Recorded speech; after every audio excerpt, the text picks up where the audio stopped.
Bonjour à tous et à toutes. S'il y a des filles qui regardent cette vidéo, bien que je ne le conçoive pas, parce que ce que je vais partager est assez personnel, mais je partage mon histoire parce que je sais que ça va aider énormément de monde, que ça peut aider en tout cas, et j'espère que ça va vous inspirer à vous transformer physiquement, parce qu'une transformation physique, ça change une vie littéralement, ça change toutes les sphères de votre vie, et aussi pour que vous appreniez à me connaître, pour que vous sachiez pourquoi j'ai cette vision, qu'est-ce qui m'a forgé, pourquoi je fais ce que je fais aujourd'hui, pourquoi je suis coach et pourquoi j'ai vraiment réellement envie d'impacter la vie des gens à travers mon coaching. Et puis aussi parce que en faisant des vidéos comme ça va attirer des gens qui me ressemblent, des gens qui veulent évoluer, des gens qui sont dans le même paradigme que moi, avec qui je vais pouvoir échanger, peut-être créer des connexions intéressantes et aussi attirer des clients potentiels avec qui je vais avoir envie de travailler, où les échanges vont être fluides et où les transformations vont être faciles, rapides. Mon histoire, je suis passé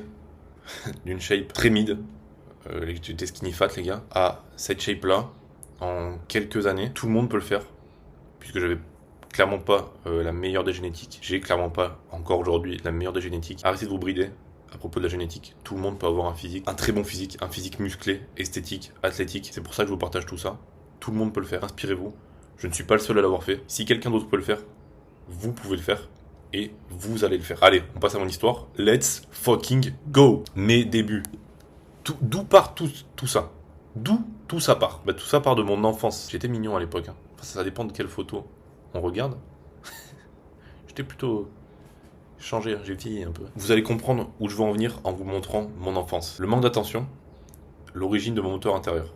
Le besoin d'être vu. Tout ce que j'ai fait depuis tout petit, c'est pour être reconnu, pour me sentir apprécié, pour me sentir utile, pour me sentir aimé. Et pourquoi? Je voyais très peu mes parents, j'ai eu assez peu d'amour de mes parents quand j'étais petit. Alors pas parce que c'était des énormes enculés, mais parce qu'ils travaillaient beaucoup pour nous offrir le meilleur avenir possible à mon frère et à moi. Pour vous dire, on partait le matin autour de 5h30 avec mon père, il nous amenait chez notre grand-mère pour qu'elle nous amène à l'école, et notre père venait nous récupérer autour de 18h30, ça variait, 18h30 à 20h le soir, pour nous ramener à la maison. Et c'est là qu'on voyait nos parents. On allait se coucher à 21h30, 22h. Dites-vous que on les voyait 1h, 1h30 max. J'ai souffert de ce manque de présence de mes parents, bien que j'ai eu une enfance magnifique. Mes parents habitent à la campagne, ils ont un terrain de 5 hectares avec des chevaux, une grande ferme. On a eu une enfance rêvée, mais on a manqué d'amour. Bien sûr qu'il y avait de la tendresse, il y avait de l'attention. Enfin, il y avait de l'attention, non, sans tendresse. Il y avait de l'attention sans tendresse. Pour vous dire, la tendresse que je recevais de ma grand-mère, c'était faire les devoirs avec elle. Son amour qu'elle nous portait, c'était de nous apprendre un maximum de choses pour qu'on ait la meilleure vie possible. Je savais lire à 3 piges. Les devoirs étaient rudes. On travaillait à l'école, on rentrait chez mamie, et il fallait se taper une belle heure de devoirs. Heureusement, on a kiffé, on était à la campagne, on pouvait jouer au rugby dans les champs, jouer avec les animaux. Je me parle pas de mon enfance, j'ai eu une enfance magnifique. Cependant, ce besoin d'être vu, ce besoin de me sentir utile, de sentir que j'existe finalement, eh bien, il vient d'ici. C'est pour ça que j'ai toujours voulu aider les autres et que je le fais encore aujourd'hui. Parce que quand on t'aide les autres, ils te le rendent bien. Ils ont de la gratitude, ils te donnent de l'amour et ils te remercient. Et moi, ça me remplit d'avoir ça. Je me sens très très bien. N'oubliez pas les gars, tout ce qu'on fait, à la fin, à la toute fin, ça nous sert qu'à une chose, aimer ou être aimé. On fait ça que pour un seul objectif. Je m'arrête là et on continue sur mon histoire. Ensuite, l'enfance, les premières prises de conscience, les injustices, la méritocratie, la construction du sens de la justice. Je ne sais pas si je suis hypersensible, mais les injustices, depuis que je suis tout petit, ça me rend vraiment malade et je suis très sensible. Je rêvais d'un monde où tout le monde aurait les résultats par rapport aux efforts qu'il fournissait. Malheureusement, ça ne fonctionne pas comme ça. Et les injustices de ce monde m'ont pas mal affecté. Les arbitres au rugby, vous savez, quand vous faites un sport, il y en a à tous les matchs, des injustices. À l'école aussi. Quand le prof connaissait le parent de quelqu'un, il y avait des meilleures notes. Quand au lycée, je reprends, les filles étaient jolies. Le prof, des fois il y avait 4, 5 points en plus qui partaient. Quand on faisait des conneries avec mon frère, quand il y en avait un des deux qui faisait des conneries, ou alors quand on se battait, il y en avait toujours un qui commençait la bagarre. Notre père, il flagellait les deux. Il y a eu pas mal de choses qui ont créé en moi ce désir profond de justice. Et dans mon cerveau, c'était ancré. Pour avoir plus, il faut faire plus. Pour être meilleur, il faut faire plus. Pour être meilleur au rugby, il faut s'entraîner plus. Donc je m'entraînais plus. Passer parfois 4, 5 heures dans le jardin de ma grand-mère à aller jouer au rugby. Je regardais 3-4 heures de match l'après-midi. Pour être meilleur, il faut faire plus. Je fais plus pour m'améliorer. Retenez bien ça, vous allez comprendre où je veux en venir. La suite, on fait un saut dans le temps. On va au lycée où j'étais au rugby, en sport-études. Il faut savoir que tout ce que j'ai fait, comme je vous disais avant, c'est pour être reconnu, pour me sentir aimé. Depuis tout petit, je suis bon au rugby. J'aide les autres à atteindre leur objectif, c'est-à-dire gagner des matchs. Comme je suis bon, je me sens reconnu. Je suis bon à l'école. J'aide les autres à avoir des meilleures notes. Je donne. Je me sens aimé. Je suis reconnu. Et tout ça dans tous les domaines de ma vie. J'ai aidé mes grands-parents au champ. Je me sens bien. Je suis reconnu. Et depuis tout petit, comme je voulais être reconnu, comme je voulais être apprécié, je me suis glissé au sommet de la hiérarchie sociale dans tous les milieux où j'allais. À l'école, à chaque fois, j'étais dans le groupe de mecs le plus coté. J'avais les interactions avec les filles les plus jolies, les plus cool. J'étais dans le groupe des mecs sociables, des mecs qui réussissaient, avec des gros guillemets. Et ce, tout le long de mon enfance, jusqu'au lycée, jusqu'à la fac. Le problème, quand je suis arrivé au lycée, on était dans un gros lycée, à Bourgoin, lycée Loiselet. Pour ceux qui connaissent, c'est où il y a les sections sportives, où il y a le sport-études. Moi, j'étais en sport-études rugby. Quand t'es un mec qui fait du rugby, qui est dans l'équipe du rugby du CSBJ, t'es un mec qui est quand même bien coté. On va dire que t'es bien coté. Si t'es cool, que t'es sociable, que t'es pas trop moche, il y a des chances que tu sois bien placé au niveau de l'échelle sociale. Et grâce à ce statut, j'étais dans le groupe, un des groupes des mecs qui étaient assez populaires dans le lycée. Le problème, c'est que j'étais le dernier des puceaux. Et comme j'étais le dernier des puceaux, on me le faisait souvent remarquer. Je me faisais vanner et ça touchait mon ego. Je vous jure, ça touchait mon ego. Et j'étais vraiment pas bien. C'était mon point faible. C'était le point faible. C'est pour ça que je me suis intéressé au dev perso, pour pouvoir savoir comment mieux interagir avec les filles, comment les aborder, pour, in fine, avoir des relations sociales avec elles plus qu'amicales, que j'avais beaucoup d'amis, mais pas de partenaires sexuels probables. Je me suis donc intéressé à comment m'améliorer. J'ai commencé par le nofap. Je me rappelle parce que à l'époque, il y avait des vidéos qui tournaient. Kanye West qui faisait du nofap pour mieux performer, pour être plus focus. Pareil, les sportifs qui étaient en nofap avant les matchs pour être plus focus, pour mieux performer pendant des longues périodes même. Du coup, bim, nofap, où je commençais les routines le matin, le soir. Voilà, je commençais mon engrenage dans le dev perso. Début de la transformation intérieure, parce que je commençais à me transformer intérieurement, mais aussi extérieurement. Et c'est aussi là, grâce au sport-études, où je découvre la muscu. Dès le début, j'ai adoré le pump, les sensations, même si on faisait pas grand chose, pas assez de muscu. Pour moi et pour tout le monde, hein, parce que bon, j'étais dans une petite académie. On va dire qu'au niveau prépa physique, niveau technique, on était un peu en retard par rapport aux autres et à ce qui se faisait dans le monde du rugby actuel. Donc on n'avait pas beaucoup de séances de muscu, bien que ce soit essentiel. Et moi, ça me frustrait. Ça me frustrait beaucoup parce que j'adorais ça. Et c'est pour ça que j'ai commencé à délaisser le rugby au profit de la muscu petit à petit. C'est grâce à ça que je me sentais plus en confiance. Les principes me parlaient bien et je commençais à avoir des petits changements. Et aussi, ça allait pouvoir me permettre, in fine, à la fin, peut-être de pécho une fille. Bien que ce ne soit pas ma motivation première, je voulais me sentir musclé avant tout pour être plus confiant. En parallèle du lycée, je commence à m'informer sur la politique. Parce qu'il y avait les élections européennes. Je voulais un peu comprendre le système, comment finalement tout ça a été régi. En plus, j'étais en terminale ES, donc on nous parlait pas mal de ça, des élections. Mais bon, on nous parlait des élections de façon, vous savez, cochisante. Donc je voulais m'y intéresser moi-même pour me faire mon propre avis.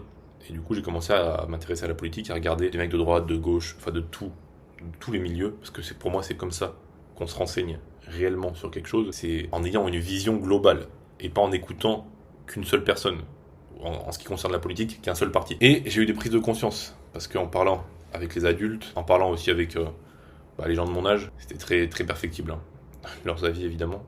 Je me suis rendu compte que la plupart des gens ne sont pas autonomes, ne sont pas maîtres de leur vie et ne sont pas capables de décider pour eux-mêmes. Qu'ils ont une faible capacité d'analyse, qu'ils ont toujours besoin en fait d'un cadre extérieur. C'est pour ça que le système, ça tient sur pas grand-chose finalement. Et que le vote me paraissait déjà à l'époque être une folie.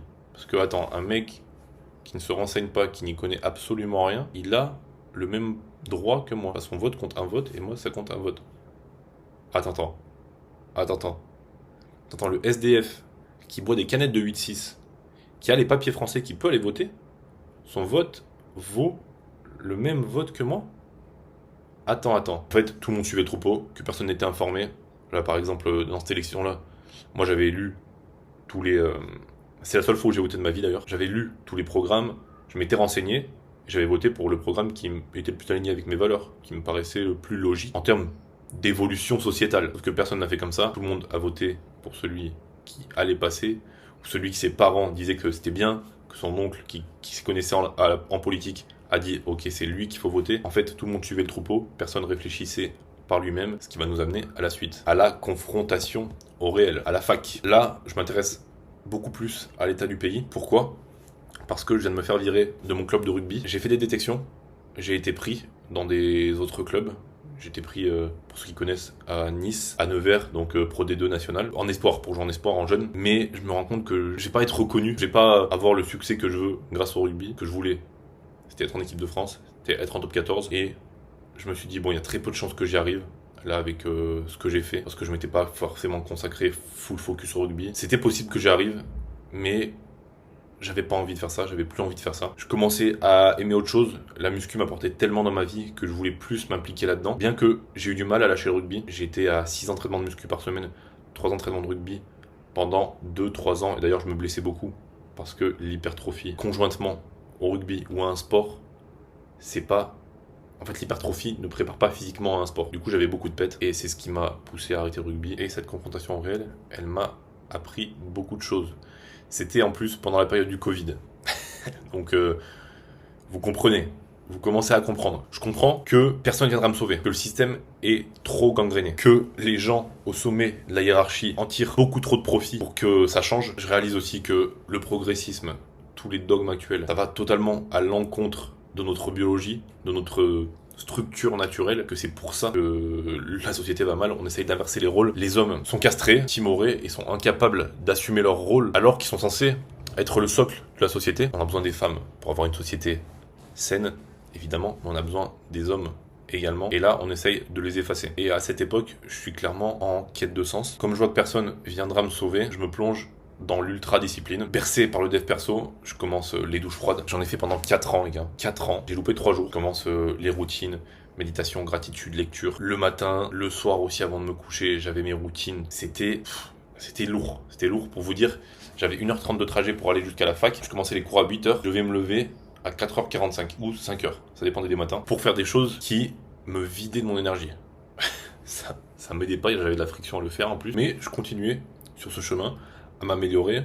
J'allais à la salle, c'était au tout début ça, cette photo. Je m'impliquais socialement, puisque j'entraînais des petits de mon club de rugby. Et à côté de tout ça, j'allais quand même en soirée avec mes collègues. D'ailleurs, je kiffais aller en soirée avec les potes du rugby. C'était une de mes best périodes. Je le faisais beaucoup trop souvent et ça me détruisait. Je me rendais compte que je faisais ça pour m'oublier, pour aussi me sentir reconnu, sentir que j'appartenais au groupe. En bref, je m'améliorais, je commençais à construire une image parfaite, l'image parfaite du Alexis parfait que je voulais devenir. Et à ce moment-là, j'avais pas encore de friction. Je sentais que je progressais, j'étais bien.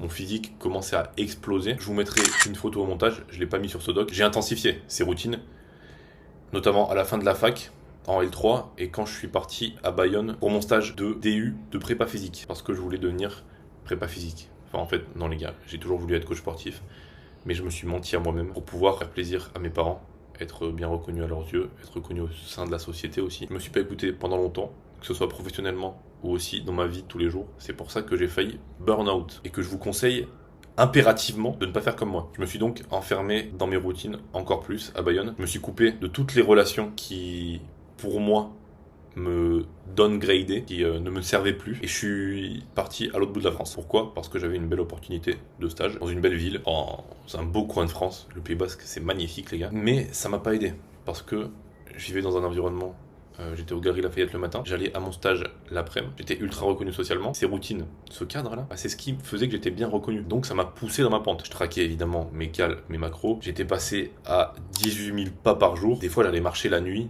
pour finir mes pas et je vivais en fonction d'un cadre ultra rigide. En gros, je me privais des moments de vie, de la spontanéité de la vie, tout ça pour un idéal illusoire, car le seul moment qu'on vit, c'est maintenant. C'est ici, là, maintenant. C'est le seul moment qu'on expérimente et je vivais en permanence dans l'après, dans le futur, dans le quand j'aurai. Et plus je cherchais à contrôler mon quotidien, plus je perdais ma liberté. Dès que j'avais une sortie, dès que c'était un peu plus le chaos, je craquais et c'était la porte ouverte à tout. Vous pouvez faire des cheat meals de barjo, des trucs à 6, 7 000 calories. Et le lendemain, je me punissais. J'allais faire plus de steps. J'allais m'entraîner encore plus dur. à la salle. C'est-à-dire que c'était pas assez dur, tu sais. Je jeûnais, enfin, je faisais des trucs de barbare qui, quand on y pense, sont totalement illogiques. Dès que je ressortais de mon cadre, et bah je recraquais. Et le cercle vicieux continuait. Je réalise que c'est pas ouf de vivre comme ça, que j'ai envie de changer. D'ailleurs, vous pouvez voir ma tête, j'étais pas en extrême bonne santé là. Même si aujourd'hui j'ai un peu des cernes, ça va beaucoup mieux. Et j'étais heureux en partie parce que j'avais des bons résultats avec Bayonne et parce que mon travail était bien et que j'étais reconnu. Mais ça me vidait quand même de pas mal d'énergie. Ça me vidait de pas mal d'énergie puisque quand je suis rentré de Bayonne, j'ai littéralement failli burn-out. Burn-out parce que trop de fatigue, trop de surcharge mentale, trop de stress chronique. Et en plus, je m'envoyais du stress par-dessus. Et heureusement que je m'en suis rendu compte. Et donc j'ai tout changé. Je me suis libéré de la pression extérieure, de tout faire pour le regard des autres, pour avoir une image parfaite, du Alexis parfait. Et j'ai appris à m'aimer, à me donner de l'amour. Parce que je m'étais rendu compte que j'étais en permanence en train de me juger. J'étais mon propre juge intérieur. Toutes mes actions, c'était est-ce qu'elle est bonne ou est-ce qu'elle est pas bonne. Et dès qu'il y avait une mauvaise action, bim, c'était punition après. Et c'est ça qui m'a amené à détester ma vie. Je préfère vous prévenir avant que vous fassiez la même erreur. Maintenant, j'ai une vie fluide, où je m'écoute, où je suis beaucoup plus libre, où en fait je suis libre intérieurement comme extérieurement. Et j'ai créé un quotidien que j'aime, que c'est ça le plus important. Ok, c'est bien d'avoir des objectifs ambitieux, mais si tu n'aimes pas le processus, si tu n'aimes pas ce que tu fais au quotidien, ta vie est misérable. Donc, je suis reparti de zéro. Toutes les routines que je faisais, tout ce que je faisais, j'ai tout coupé, j'ai tout bloqué. Je me suis mis dans le silence pour avoir de la clarté. Et je me suis dit, qu'est-ce que j'aime? Qu'est-ce que je veux vraiment pour ma vie? Et ça m'a amené à m'écouter, implémenter les routines des autres, faire les choses qui font que les autres sont successful, qui font que tel a réussi, que celui-ci a un physique de ouf. Bah ça ne marche pas. Il faut que tu aies une routine qui soit adaptée à ton contexte, à ta vie, et surtout que tu aimes et que tu vas pouvoir la tenir sur le long terme, donc avoir une transformation de fou furieux. Parce que la muscu, c'est juste ça les gars. Grâce à l'effet cumulé des petites actions qu'on fait tous les jours, on a une transformation à la fin qui est ouf. Et vous le voyez sur mon physique. Les gars, c'est pas en 2 ans que je l'ai eu, hein. Il doit avoir 5 ans entre ces deux photos. 6 ans que j'ai vraiment commencé la muscu, 3 ans avant cette photo. Vous voyez l'évolution physique. Malheureusement, j'ai pas de photo 3 ans avant parce que j'avais tellement pas confiance en moi que j'ai 0 photo de cette période. En tout cas, torse nu, impossible. Impossible. D'ailleurs, les seules photos avant, c'est pas moi qui me suis pris, hein. C'est des mecs qui m'ont pris. Donc aujourd'hui, je peux vous le dire, les gars, j'ai un bon physique, je kiffe ma vie, je kiffe le process, j'ai des niveaux d'énergie qui sont tous de ouf. J'ai jamais été autant d'énergie de ma vie. J'ai une libido de ouf. Bon, le nofap, j'ai continué, les gars. Ça fait 4 ans que je suis en nofap. Mais c'est pas que grâce à ça que j'ai une énergie de ouf. Parce que j'ai une routine de baiser. Je suis aligné au rythme du soleil. Je fais ce pourquoi l'humain est fait. Je progresse sans souffrir. Je progresse même en kiffant. Parce que je fais ce qui est bon pour moi. Et je respecte notre biologie. C'est pas plus compliqué que ça. Si vous faites ça, vous allez progresser sans arrêt. Sans arrêt. Pourquoi j'ai créé ce coaching? Pourquoi je veux aider les mecs comme moi, les mecs qui veulent évoluer, qui veulent se libérer des routines extrêmes pour construire un système qui leur ressemble et pour transformer leur corps sans craquer, durer et se créer leur réalité rêvée. Même les mecs, si vous n'êtes pas dans des routines extrêmes à l'heure d'aujourd'hui, si vous vous dites « Ok, c'est comme ça qu'il faut faire un déficit calorique, faut faire 20 000 pas par jour », si c'est pas adapté à vous, vous tiendrez pas. Ne vous infligez pas des routines extrêmes. Faites des choses qui vous font kiffer pour tenir sur le long terme et pour avoir les meilleurs résultats possibles sur le long terme. Et oui, on ne pourra pas sauver tout le monde. On peut pas sauver les mecs qui veulent pas se sauver. C'est pour ça que j'ai envie de sauver les mecs comme moi, les mecs qui veulent évoluer, les mecs qui ont la dalle. Et pourquoi j'ai envie de transformer physiquement un maximum de mecs? C'est parce que je sais à quel point ça change une vie. Ça a changé ma vie sur tous les points. Toutes les qualités que tu acquiers grâce à la muscu, tu peux les répercuter dans tous les domaines de ta vie. La surcharge progressive, c'est pas que dans la muscu. Dans tous les domaines de ta vie, ça marche. Également, la confiance que tu gagnes grâce à la muscu, ça va se répercuter dans tous les domaines de ta vie. Tout ce que tu gagnes grâce à ce sport, ça va améliorer ta vie en globalité. Cette amélioration dans toutes les sphères de notre vie, ça va nous amener une liberté, une souveraineté individuelle. On n'est plus dépendant de quelqu'un d'autre. On n'est plus dépendant du regard des autres. On n'agit plus dans la peur. On agit à partir d'un mindset d'abondance. On n'est plus dans la survie et on peut vivre notre vie telle qu'on l'entend. On arrête de se brider. Et avec des mecs comme ça, avec des mecs qui sont aussi bien dans leur vie, qui sont aussi inspirants, parce que des mecs comme ça m'inspire moi. On va pouvoir créer, du moins, avoir un renouveau de cette société pour avoir une société saine portée par des hommes forts. Parce que oui, les hommes sont le socle de notre société. Et ouais, on a besoin que les hommes s'aiment, qu'ils aient des couilles et qu'ils aient envie d'avancer pour que la société aille mieux. Le problème aujourd'hui, c'est que tous les mecs sont castrés. Les mecs n'agissent pas pour eux-mêmes, ils agissent pour les autres. Ils n'arrivent plus à s'écouter. Ils n'arrivent plus à écouter leur intuition, leur instinct. Et j'ai envie de le libérer de leur chaîne pour qu'ils créent leur réalité rêvée. Alors oui, on créera peut-être pas une société saine tout de suite, mais toi, à ton échelle, tu peux améliorer ta vie à un niveau auquel tu n'imagines même pas. Moi, en quelques années, j'ai amélioré ma vie, mais j'aurais jamais cru avoir une vie aussi incroyable il y a quelques années en arrière. Votre vie, c'est vous. C'est ce que vous consommez. C'est qui vous êtes à votre échelle. Alors arrêtez de vous focus sur les mauvaises choses, sur les choses que vous ne contrôlez pas. Mettez votre focus sur les choses que vous contrôlez. Votre vie, là, maintenant. Qui vous êtes maintenant. Ce que vous voyez autour de vous. Et vous verrez qu'en faisant ça, qu'en vous améliorant vous, en tant que personne à échelle humaine, et bien votre vie et votre paix dépassera toutes vos espérances. Et pour finir, pourquoi je fais ça? Pour aider celles et ceux qui veulent se sauver. Mais c'est pour lui que je le fais. Je finis en émotion. Merci d'avoir écouté jusqu'à la fin. Voilà, vous en savez plus sur ma vie. Je suis content de vous avoir partagé ça. Sachez que vous avez un putain de potentiel. La société nous écrase et essaye de nous en couper, mais je vous jure que vous êtes capable de tout. Voilà, c'était Alexis. Merci de m'avoir écouté. La bise.